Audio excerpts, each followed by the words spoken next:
Start. আমরা CBSE বোর্ডের আজকে পাইথনের ক্লাস চলছিল। পাইথনের ক্লাসে আমাদের প্রত্যেক ব্যাচে যেমন 11, 12 সিবিএসসি বা 9, 10 আইসিএসসি বা সিবিএসসি বোর্ডের 9, 10 এ আমাদের কুইজ চলে, সাবজেক্টিভ কুইজ।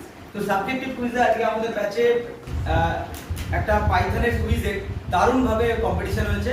তো সেই কম্পিটিশনে আমরা স্টুডেন্টদের অ্যাটেনশনের জন্য এই কুইজটা নেওয়া হয়, যাতে সবাই সব রকম মানে যে কোয়েশ্চেনগুলো রয়েছে সেই কোয়েশ্চেনগুলো, শর্ট কোয়েশ্চেনগুলোর উপর কনসেন্ট্রেট করতে পারে। তো আমাদের ফার্স্ট হয়েছে আজকে, চলে অন্তরেশ। অন্তরেশ কোন স্কুল? অন্তরেশ ডিএভিতে পড়ে, এদিকে দেখা, ঠিক আছে? অন্তরেশ ডিএভিতে পড়ে। আজকে খুব ভালো মানে ও কমপ্লিট করেছে। তো ওকে একটা ফাইল, এই ফাইলগুলো জমাতে পারে কোন ব্যাচ কতটা সেটা আমাদের দেখা হয়, তারপরে আবার একটা কুইজ আছে, ঠিক আছে? এটা আচ্ছা, খুব ফাইট করেছে বলে আমি ওকে ডেকে দেবো, চলে এসো। দারুণ ফাইট দিয়েছে। আমি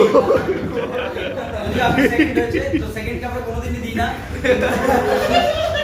খুব ভালো ফাইট করেছে ও, ঠিক আছে? ওকে ওকে দেওয়া হলো এটা, ঠিক আছে? গুড। আমাদের এটা হচ্ছে শেখানো, যাতে সবাই শিখতে পারে। বন্ধ করবি না, এদিকে দে, আচ্ছা সবাই আছে ক্লিয়ার? ঠিক আছে, এটা আমাদের মনে থাকবে সবাই। আমাদের